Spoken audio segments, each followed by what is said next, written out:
Al-Fatihah.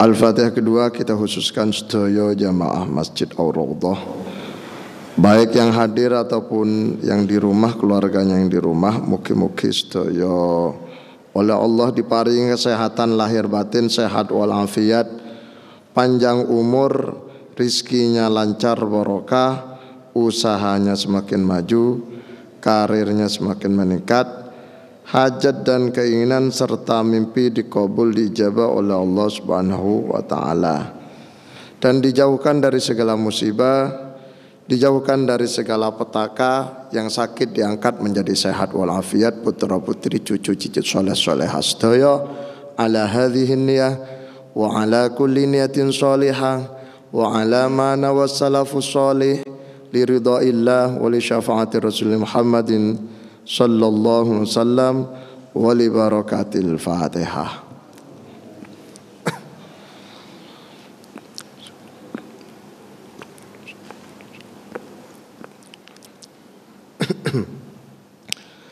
Bismillahirrahmanirrahim. Alhamdulillahi rabbil alamin. Allahumma salli wa sallim wa barik ala sayyidina Muhammadin fil awwalin. Salli wa sallim wa barik ala sayyidina Muhammadin fil akhirin. Salli wa sallim wa barik ala sayyidina Muhammadin fi kulli waqtin wa hin. Salli wa sallim wa barik ala sayyidina Muhammadin fil mala'il a'la ila yaumiddin. Qala rabbi syrah li sadri wa yassir li amri wahlul 'uqdatam min lisani yafqahu qawli.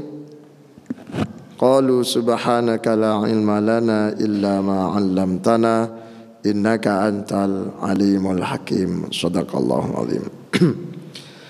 Bapak Ibu hadirin rahimakumullah. Alhamdulillah pagi hari ini, kok pagi? Sore, petang kali ini, malam ini kita semua masih diberi kesehatan, sehat walafiat. Apa buktinya bahwa panjenengan sehat walafiat? Panjenengan buktinya sehat walafiat bisa hadir untuk sholat berjamaah. Karena banyak di luaran sana orang yang sehat tapi tidak afiat. Makanya doa itu sihatan wa afiatan. Bahkan disingkat afiyah. Allahumma inna nas'aluka salamatan fid din. Terus wa afiyatan fil jasad. Atau doa awal bulan. Allahumma ahillahu alaina bil amni wal iman wassalamati wal islam. Terus wal afiyatil mujallalah. Hafal buatan?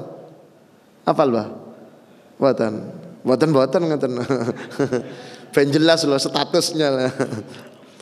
Pun kita lanjutkan ngaji Pak, hadis Riyadhus Shalihin. Tadi saya bawa kitab, taruh tas, taruh sepedanya ganti Pak.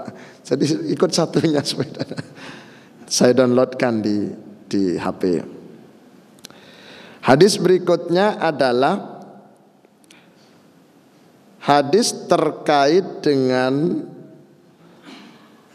perilaku sahabat-sahabat Nabi yang terkadang tidak diperintahkan Nabi tapi inisiatif sendiri. Ada beberapa sahabat Rasulullah melakukan sesuatu tidak diperintahkan Rasulullah, tidak dicontohkan Rasulullah, tapi melakukan kreasi sendiri. Satu, kana Abu Hurairah radhiyallahu an lahu alfu uqadin. Sahabat Abu Hurairah mempunyai 1000 bundelan tali. Panjenengan kalau punya sumur, kemudian kalau timbanya itu apa namanya? Tamparnya itu biar gak licin. Apa namanya itu? Dibundeli, nggih. biar gak licin. Atau kalau gak ada sumur, tukang-tukang yang kerja untuk narik itu Pak, tanparnya itu biar gak licin, itu namanya okot, bundelan. Abu Hurairah punya pentolan ngeten niku, jumlahnya 1000 pentol, 1000 bundelan okot, alfu okotin. Yusabbihu lahu hatta yusbihah. Abu Hurairah pegang bundelan itu setiap malam sampai subuh. Subhanallah, tarik bundelannya 1. Subhanallah, tarik bundelannya 2. Subhanallah. Kalau bahasa modernnya adalah tasbih. Nyontelun setunggal. Biar masuk rekaman. Nah, biar orang yang nggak paham, niki bundelan. Dulu Abu Bakar tali, cuma gak dilingkar, panjang ini. Jadi Abu Hurairah bukan Abu Bakar. Subhanallah, subhanallah, subhanallah. Sampai hatta yusbihah, sampai subuh. Asbaha yusbihah, subuh. Padahal Rasulullah tidak pernah ngajari Abu Hurairah untuk buat bundelan. Bahkan ketika ibu-ibu istrinya para sahabat datang ke masjid bawa kresek isinya kerikil, yang satu bawa kresek isinya biji kurma.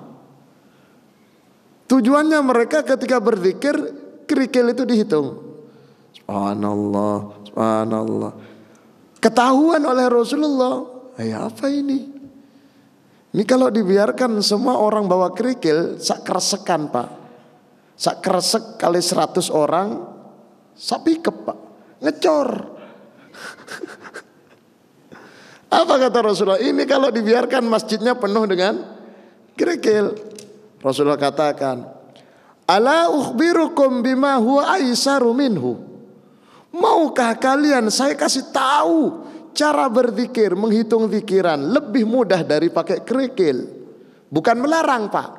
Rasulullah hanya memberitahu supaya gak usah repot-repot bawa kerikil, gak usah repot-repot cari biji kurma. Jadi perempuan-perempuan wanita yang zikirannya pakai kerikil biji kurma, bala ya Rasulullah, baik Rasulullah, gimana caranya lebih mudah? Rasulullah menjawab pakai ini. Subhanallah, subhanallah. Makanya kan ada yang sini ya, subhanallah, subhanallah. Kalau 2, subhanallah. Nanti ini kan isinya 1 jari 3. Subhanallah, subhanallah, subhanallah, subhanallah, subhanallah. Berarti 10 kali 3 berapa? 30, nanti tambah 3 menjadi 33. Ini sekali lagi hadis bukan melarang pakai kerikil, enggak ngelarang. Hanya memberikan solusi supaya tidak usah capek-capek loh cari kerikil. Sehingga pada dasarnya boleh pakai kerikil, pakai ini juga boleh, apalagi pakai ini. Rasul tidak pernah melakukan, tapi Abu Hurairah pakai ini. Rasulullah tahu, tidak melarang Pak.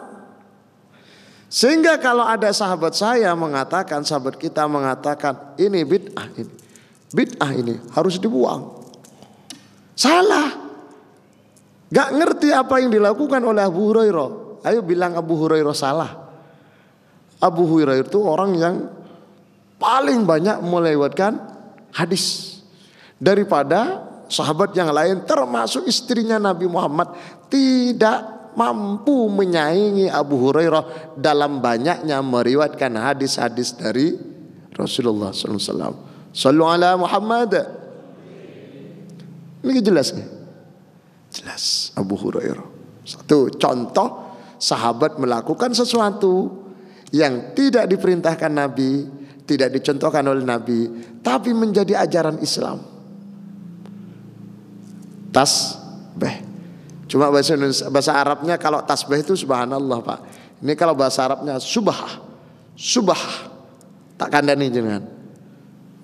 Madza turid? Uridu tasbih. Misalkan apa yang kau inginkan?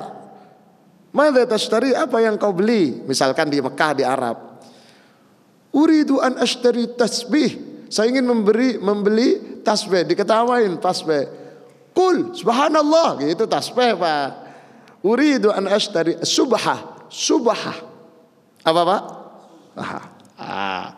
Tahu kan kosakatanya tasbih adalah subah. Jadi kalau panjenengan ke Maroko, ke Mesir, ke Arab, nanti wujud subah, ngene lho Pak. Wujud tasbih, oh maujud. Ada tasbih, maujud tasbih, ucapkan tasbih subhanallah ngono Pak. Jadi istighosah nanti Pak. Satu. Yang kedua, Bilal bin Rabah. Waktu Isra Mi'raj, Rasulullah itu melihat kelompen atau sandalnya Bilal bin Rabah berada di dalam surga. Rasulullah penasaran. Ini hebat orang. Orangnya belum masuk, sandalnya sudah masuk. Sama dengan jamaah masjid Ar-Raudhah. Orangnya belum masuk, sejadahnya sudah ada. Itu kalau Idul Fitri, Idul Adha, terawih pertama itu cecer sejadah, terutama ibu-ibu Pak. Ibu-ibu sana ini di sini. Itu sejadah cecer Pak, orangnya belum datang. Kalau ditanya kok gitu, niru siapa? Bilal bin Rabah. Orangnya belum masuk surga, sandalnya sudah masuk. Sepulang Isra Mi'raj, Nabi dalam keadaan agak longgar setelah berdebat panjang lebar dengan orang-orang kafir. Rasulullah tanya, coy sini coy. Bahasa saya Pak, kalau hadisnya enggak coy Pak. Sahabat Bilal dalam Rasulullah, kamu punya amalan apa? Kenapa Rasulullah? Kamu hebat. Kenapa Rasul? Sandalmu masuk surga. Sehingga kata malaikat, itu sandalnya Abu Hurairah, sandalnya sahabat Bilal bin Rabah. Karena punya amalan yang tidak diamalkan oleh orang lain. Bahkan Rasulullah sendiri tidak ngamalkan. Hanya sahabat Bilal bin Rabah ngaku jujur, mohon maaf Rasulullah, saya punya amalan sholat sunnah setelah wudu. Usolli sunnatan ba'diyatal wudu'i rok'ataini, atau usolli sunnatan rok'ataini ba'diyatal wudu. Niat ingsun sholat 2 rakaat setelah wudu. Nabi tidak merintahkan, tapi Bilal melakukan. Setelah ketahuan oleh Nabi dibiarkan. Itu bukti bahwa sahabat kerasi Pak. 2, tak kasih 3 saja Pak. Pas mari 3 mulia Pak.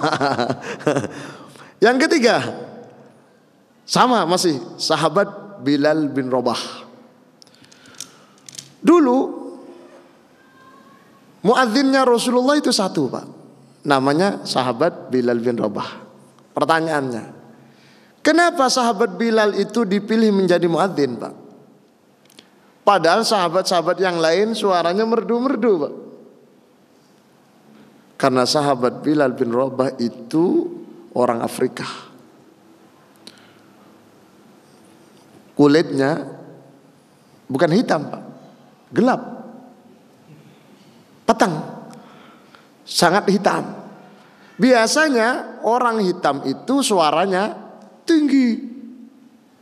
Karena waktu itu yang dibutuhkan bukan hanya suara merdu, tapi suara tinggi. Coba saudara-saudara kita, saya teman-teman yang dari Indonesia Timur Pak, suaranya tinggi-tinggi. Yang ini Pak, tinggi. Bilal begitu, karena waktu itu belum ada mikrofon, sehingga Bilal itu suruh jadi muadzin Pak. Adzan naik ke bukit, naik ke tempat yang tinggi untuk mengumandangkan adzan. Jadi dulu awalnya muadzin itu satu, Bilal tok. Zuhur, asar, maghrib, isya, subuh. Waktu subuh kok banyak orang yang tidur. Maka oleh sahabat Bilal ditambahi as-sholatu khairum minan naum. Boleh panjang, boleh agak pendek. As-sholatu khairum minan naum. Boleh seperti di Mekah. Yang tidak boleh begini, As-salatu khairum minan naum. Enggak boleh Pak. Nah, ini Pak, koyong setrum. Itu enggak boleh Pak. Minimal satu alif alias dua ketukan, dua gerak. Minan naum, minan naum. Boleh. Kalau minan naum enggak boleh Pak. Di Mekah itu minan naum. Itu Pak. Kalau di sini minan naum. Boleh. Panjang, boleh Pak. As-sholatu utawi sholat khairun iku luweh apik minan naumi ketimbang turu. Kenapa? Sejarahnya karena waktu itu subuh banyak orang tidur. Siapa yang nambahi? Bilal bin Rabah. Apakah diperintah Rasul? Tidak. Apakah Rasul melarang? Tidak. Ini 3 bukti tambahan dari sahabat yang tidak pernah diperintahkan Rasulullah, tidak pernah dicontohkan. Artinya apa? Tidak semuanya yang tidak dilakukan Rasulullah itu bid'ah. Do you understand? Jadi kalau ada orang mengatakan karena Nabi tidak melakukan bid'ah, sebentar dulu. Ternyata tidak semua yang tidak dilakukan Nabi itu bid'ah. Ini buktinya 3 sahabat senior. Satu pelajaran yang pertama. Pelajaran kedua dari hadis yang ketiga tadi, as-sholatu khairum minan naum, sholat itu lebih baik daripada tidur. Pertanyaannya, ketika panjenengan workshop, seminar di puncak, di villa, di hotel, gak ada masjid, gak ada musola, adanya ruangan ini rapat itu, panjenengan tinggal di situ semuanya, gak ada yang tidur subuh. Mau sholat subuh kan pakai adzan. Pertanyaannya, ketika di tempat itu tidak ada orang tidur, apakah as-sholatu khairum minan naum tetap dibaca? Ataukah sudah tidak perlu karena tidak ada orang tidur? Ayo, ada yang bisa jawab? Tak kasih uang Pak. Oh, tisu Pak, kasih tahu. Ayo, jawabannya tetap dibaca karena itu syariat. Contoh adzan dari sahabat Nabi Bilal bin Rabah yang sudah di ACC oleh Rasulullah, gak boleh dirubah. Itu yang namanya konsisten mengamalkan sunnah, ihya'us sunnah, tidak dirubah. Jadi kalau Syekh Panji Gumilang, kenal nggak? Kenal di mana? Pimpinan Az-Zaitun. Ketika ditanya kenapa di pondok ini kalau subuh gak pakai as-sholatu khairum minan naum, Panji Gumilang minum dulu. Apa jawabannya Pak? Karena di pondok itu subuh tidak ada orang tidur. Kenapa? Karena dia mendewakan akal. Yang masuk akal dilakoni, yang tidak masuk akal tidak dilakoni. Iya ini. Padahal syariat Islam itu bukan tolak ukurnya akal. No. Tapi tolak ukurannya ada dasar hukum, dalil hukum, masadirul ahkam, dalailul ahkam. Contoh dari Nabi. Makanya Ali bin Abi Thalib mengatakan bahwa agama itu bukan berdasarkan akal tapi syariat nas. Panjenengan kalau pakai sepatu dalam keadaan punya wudu, sepatu yang nutupi mata kaki, kemudian batal wudunya, kemudian ambil wudu, tidak perlu copot sepatu. Jenengan wudu biasa, sepatunya tetap, tangannya dibasahi, cukup sepatu bagian atasnya tuh, bagian ini sepatu sini, bagian sininya digini kan, dilap, tapi gak usah gini Pak, cukup gini, seret, tapi gak bunyi seret enggak Pak, karena gini tuh, diusap, terus, nah, Ali bertanya, bukankah yang kotor itu bagian bawah sepatu. Kok yang diusap di atas? Kalau secara akal yang kotor yang diusap, ini yang tidak kotor yang diusap. Maka penjelasannya adalah agama bukan berdasarkan akal. Jadi walaupun tidak ada orang tidur, tetap yang namanya as-sholatu khairum minan naum tetap dibaca. Saya nganjurkan muadzin di sini besok subuh, walaupun tidak ada orang tidur, tetap baca as-sholatu khairum minan naum. Jangan jadi pengikutnya Panji Gumilang. Saya kalau dengar bahasa Panji itu ingat film Kamandanu, Tutur Tinular, ya, Saur Sepuh. Temannya Mantili yang bermusuhan dengan Lasmini memperebutkan Kamandanu. Wah, ngerti aku. Iya kan, zaman biyen TV hitam putih. Terkadang kalau lihat layar tancap di lapangan, kalau sore-sore mendengarkan di radio, Pak. RRI itu kupingnya di dekatnya radio. Terkadang didelok endi ya kok gak ono wongi tapi iso muni ngono Pak. Wong biyen, iya kan? Belum ono TV. Setelah ada TV tambah heran Pak, didelok mlebu teko ndi wongi gitu. Sing guyu berarti wis tuwek. Sing gak guyu gak ngerti Pak. Allahumma shalli Muhammad. Pun panjenengan di kampung ini Pak, jumlah orangnya 50 misalkan. Kemudian 50 itu sudah ada di masjid semua. Tidak ada seorang pun di rumah. Semuanya 100% di masjid. Pertanyaannya, apakah tetap perlu dikumandangkan azan? Kan azan panggilan biar orang sholat. Betul gak? Apakah tetap azan? Kan orangnya sudah ada. Karena azan itu syariat, maka gak nguyus. Gak nguyus. Gak ngurus orangnya hadir atau tidak hadir, yang penting syariat tetap bunyi adzan. Dan adzan itu harus keras, didengar, berarti mikrofon di luar, bukan di dalam. Bukan di dalam. Makanya Rasulullah perintahkan Bilal itu naik ke atas biar didengar. Sehingga muncul istilah menara. Manar itu tempat pemujaan orang ya Majusi, penyembah api. Jadi apinya itu ditaruh di situ Pak.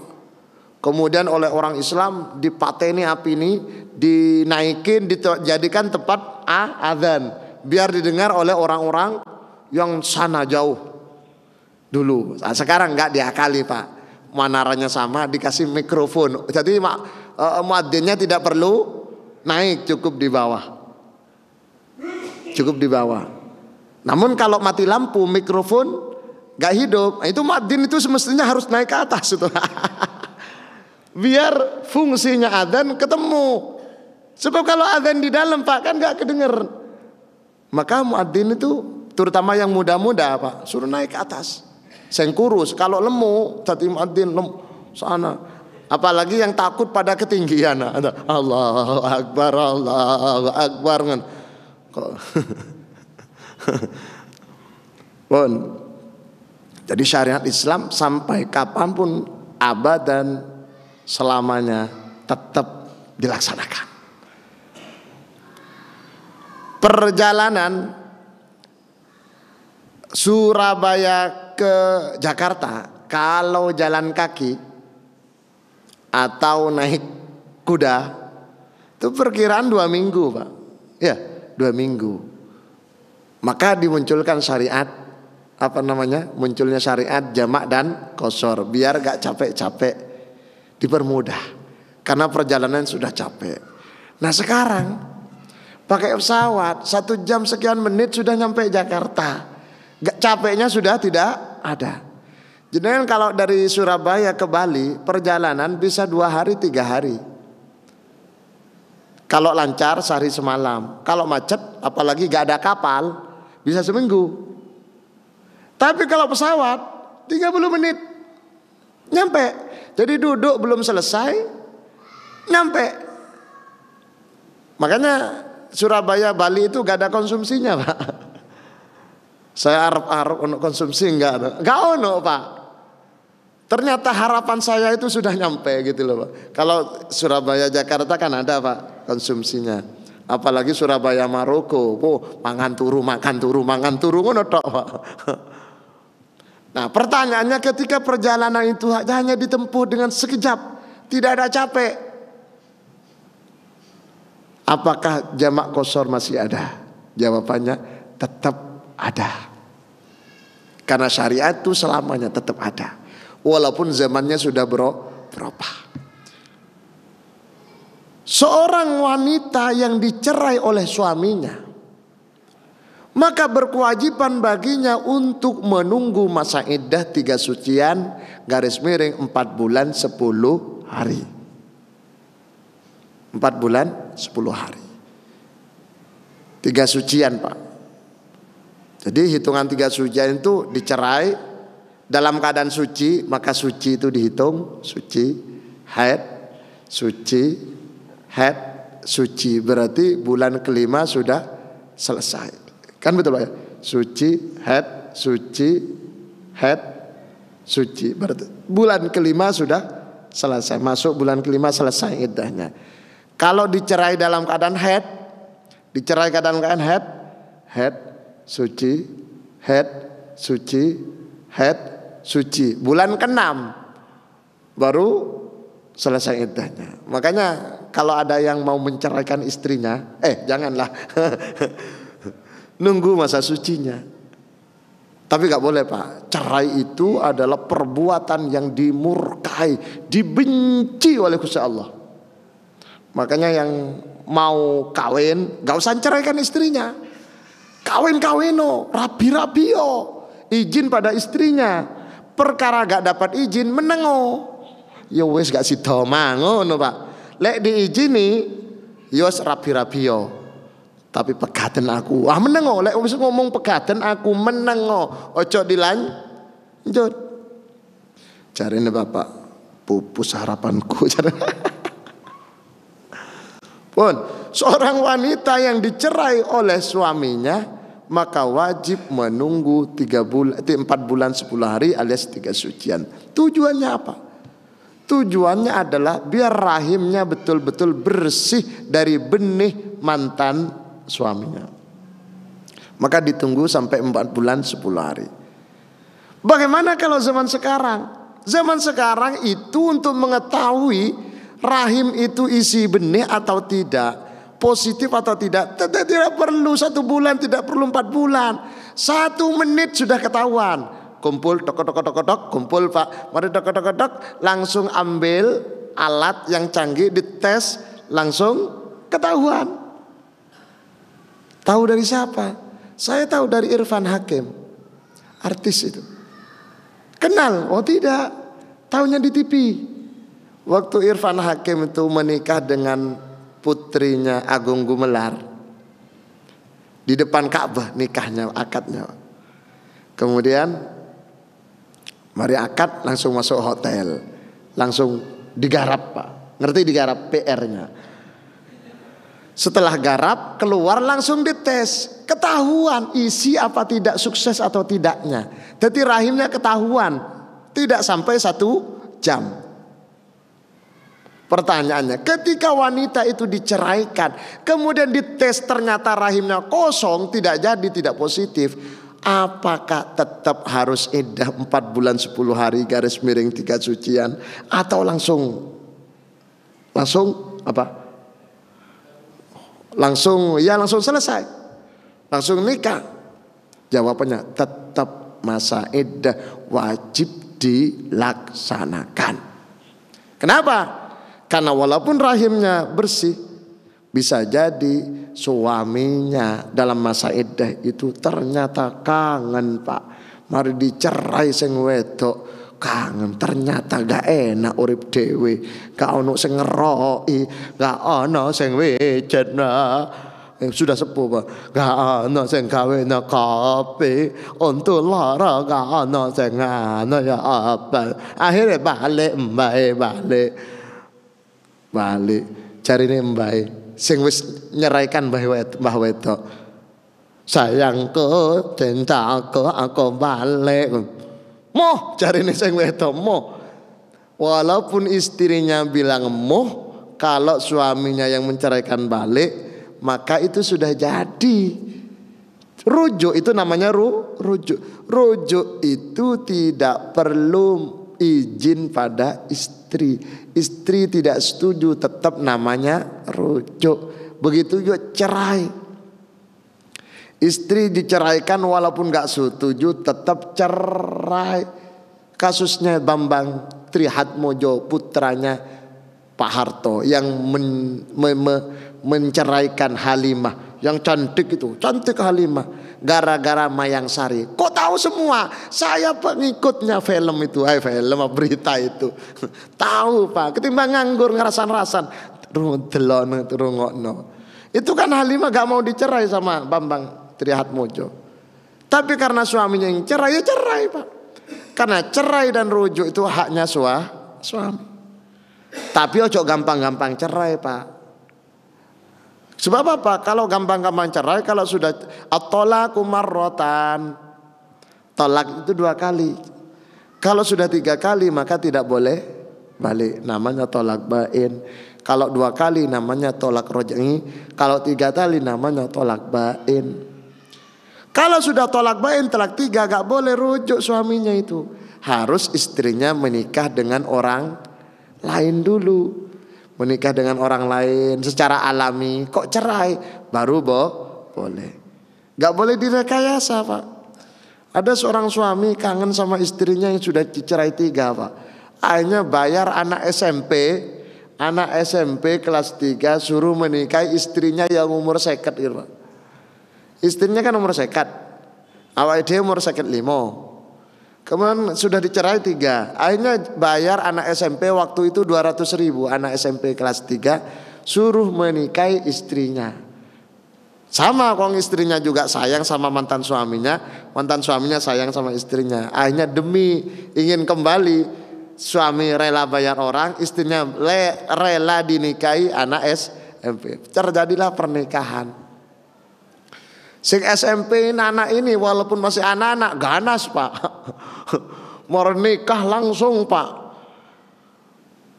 Blas gak di apa istilahnya?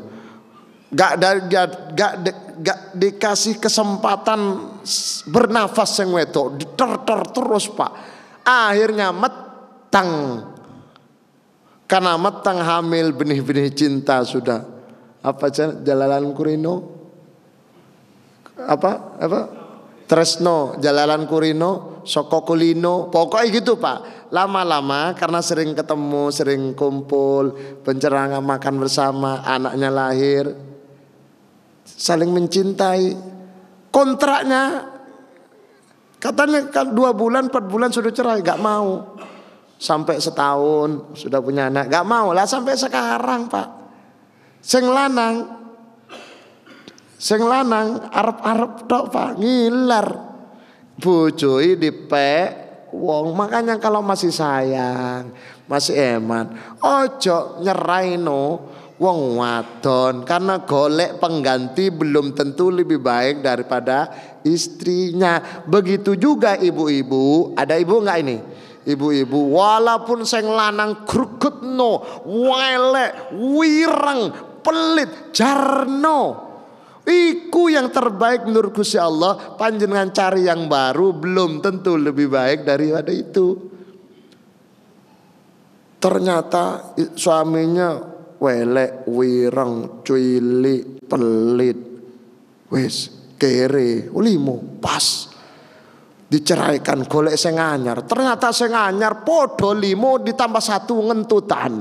Wah, tambah nemen Pak. Pokoknya sengono iku adalah yang terbaik menurut Gusti Allah. Ojo bayang liyane Pak. Ojo bayang bojoe tonggo. Itu yang terbaik. Terutama bapak-bapak. Bapak-bapak ini penyakitnya Pak. Lek ketok bojoe dhewe rada bosen. Lek ketok bojoe tonggo seneng Pak. Karena bojoe tonggo luwih ayu teko Bojoi dewe tak kandhani khusus jamaah ar-raudhah. Ojo ngomong tempat liyane Pak iki. Rahasia iki. Lek panjenengan pengen bojoi ayu gampang. Kewek sing akeh. Kuncinya wong ayu iku adalah duwe Pak. Bener Pak. Seayu-ayu nih wong secara fisikly cantik, basicnya cantik. Tapi lek gak didandani, gak didanai, ketok welek. Betul apa betul? Betul jari ini sengkanawa. Allahu Akbar. Betul. Orangnya biasa tapi lek didanai Pak, ditumbas no lipstick, bibir ireng ketok abang, ditumbas no bedak, pipi rada blurek ketok glowing. Nah, dipoles Pak. Dan itu wanita harus cantik. Ditumbas no kelambi sing anyar. Cantik Pak. Lek kelambi daster tok nang pasar daster, pengajian yo daster, nang omah daster. Elek. Sementara to bojone tonggo seksi Pak. Wah, gak kerasan di omah jenengan Pak. Nonggo terus. Sopo sing salah? Sing lanang.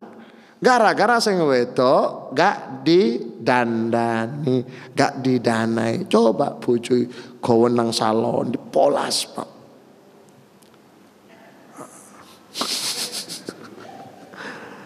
Tumbas bedak. Gak ono bedak tepung gak apa-apa.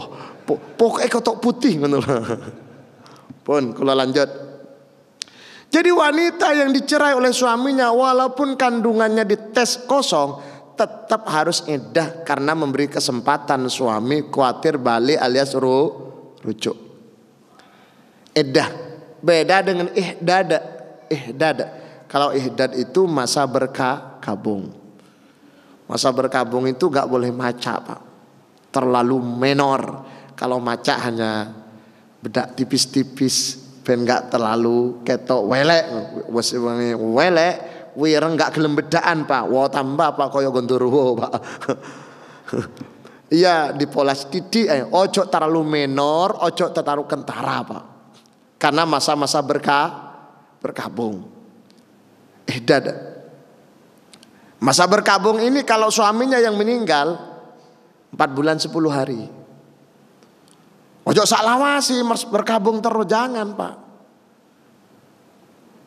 Nah, ihdad ini masa berkabung tidak boleh maca. Bukan tidak boleh keluar rumah, bukan. Ada orang Pak di Surabaya itu suaminya meninggal. Sudah sepuh Pak. Sekitar 68 atau 69. Gak mau ke pasar. Ke pasarnya kira-kira 50 meter atau 100 meter Pak. Bah, nopo gak metu bah. Gak boleh cari ini biyen wong-wong biyen. Masa berkabung. Maksudnya gak boleh itu gak boleh maca ben gak ditaksir tonggo. Seket mati bojo itu langsung maca, langsung ditaksir Pak. Cari tonggo, Mbak, sampean gak usah sedih. Ono opo-opo ngomong nang aku kan koncoy almarhum. Gaya itu iku ono sing diarepno iku, Pak. Nah itu. Jadi ihdad itu bukan berarti gak boleh keluar rumah, bukan berarti gak boleh kerja. Coba bayangkan kalau masa berkabung gak boleh bekerja Pak. 4 bulan 10 hari gak kerja di perusahaan, pecat Pak. Nggih napa nggih? Gak kompak, nggih napa nggih? Masa berkabung itu tetap aktivitas biasa tapi gak boleh menor.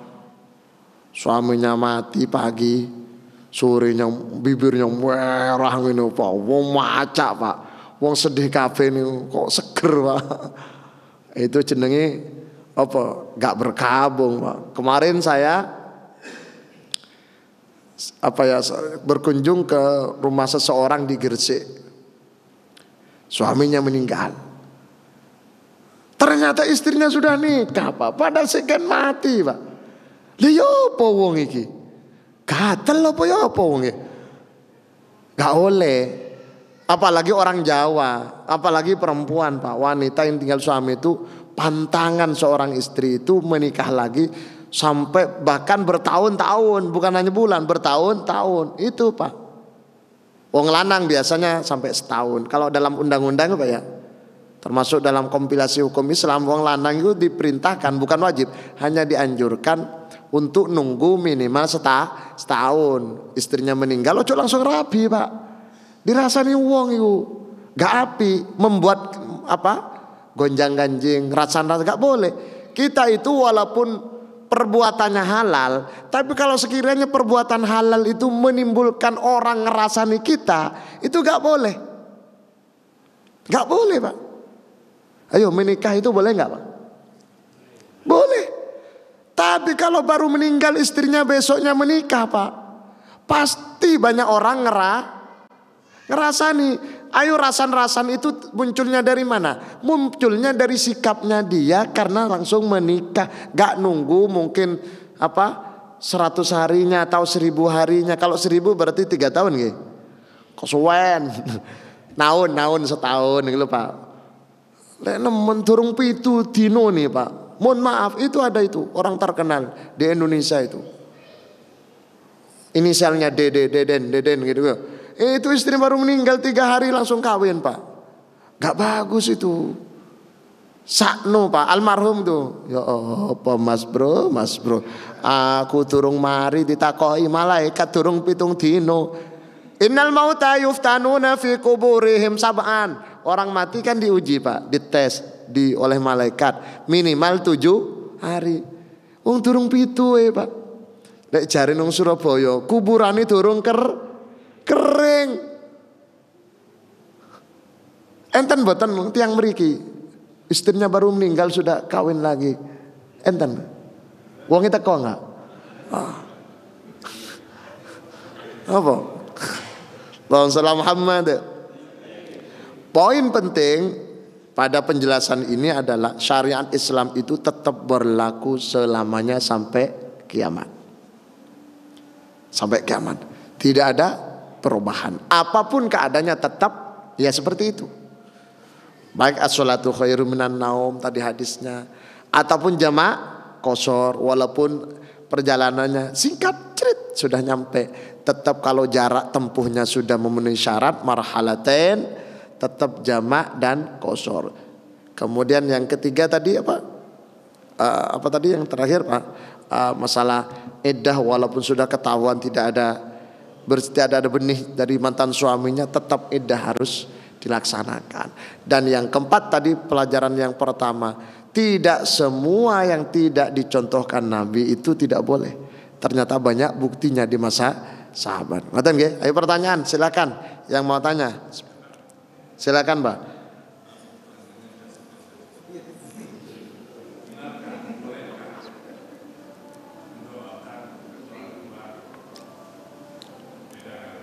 Oh, beda agama. Sudah meninggal? Belum? Oh.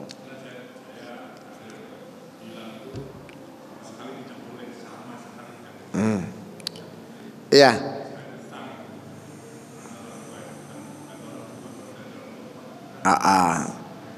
Jadi pada dasarnya rumusnya tuh begini Pak.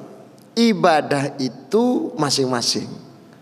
Qul ya ayyuhal kafirun la a'budu ma ta'budun wala antum 'abiduna ma a'budu wala ana 'abidum ma 'abadtum wala antum 'abiduna ma a'budu lakum dinukum waliyadin. Jadi agama gak boleh dicampur, urusan ibadah. Doa itu ibadah. Silakan non muslim berdoa sesuai dengan agamanya, dan yang mendoakan yang mereka yang sama agamanya. Silakan yang muslim berdoa sesuai dengan agamanya, silakan yang berdoa adalah yang beragama Islam. Maka oleh karena itu ada rumusan bahwa non muslim tidak boleh didoakan oleh yang muslim karena doa itu ibadah. Kalau sudah meninggal. Kalau masih hidup ada dibagi 2 doa itu. Kalau orang tua masih hidup misalkan, saudara masih hidup, beda agama masih hidup, maka ada 2 doa. ada doa yang tidak diperbolehkan karena bagian dari ibadah, misalkan Allahumma ufir, ya Allah maafkan dosanya dia. Gak bisa, wong syirik, tidak Islam, gak bisa. Tapi ya Allah, Allahumma hdihi, berikan hidayah dia untuk menemukan kebenaran, menemukan ajaran Islam, bisa masuk Islam. Boleh. Seperti doanya Rasulullah pada penduduk Taif yang kafir waktu itu, belum Islam, didoakan Rasulullah, Allahumma hdihim fa innahum qaumun la ya'lamun. Ya Allah berikan hidayah mereka, karena mereka itu adalah orang-orang yang tidak tahu, tidak mengerti. Boleh. Kalau masih hidup ada dua doa. Doa yang boleh, yaitu mendoakan semoga dapat hidayah, menemukan kebenaran. Ada doa yang tidak boleh, karena itu kaitannya dengan pengampunan. Pengampunan Allah hanya diberikan pada orang yang percaya pada Gusti Allah, dalam kurung iman. Kalau tidak beriman, tidak bisa. Angkatan Pak, penjelasan ulama begitu ekstrim, botan. Karena sudah dia, itu kan pertamanya adalah doa semacam itu. Ada Nabi Ibrahim mau mendoakan putranya, mau mendoakan orang tuanya. Yang bedakan Azar, Pak. Azar itu kan yang membuat patung itu, Pak, yang disebut ayah, walaupun sebagian mufassir mengatakan itu adalah pamannya Ibrahim. Nabi Ibrahim berdoa, ternyata dilarang oleh Gusti Allah. Kenapa dilarang? Karena beda agama, pada dasarnya bukan keluargamu yang sudah beda agama di dalam Islam, sehingga beda agama itu tidak berhak mendapatkan warisan. Ngerti lagi? Ada lagi? Misalnya pun kau usah disimpan aja. Mungkin bermanfaat dan sesarangan kali ridha Allah Subhanahu wa taala. Kita akhiri dengan doa kafaratul majlis. Subhanakallahumma bihamdika asyhadu an la ilaha illa anta astaghfiruka wa atubu ilaik.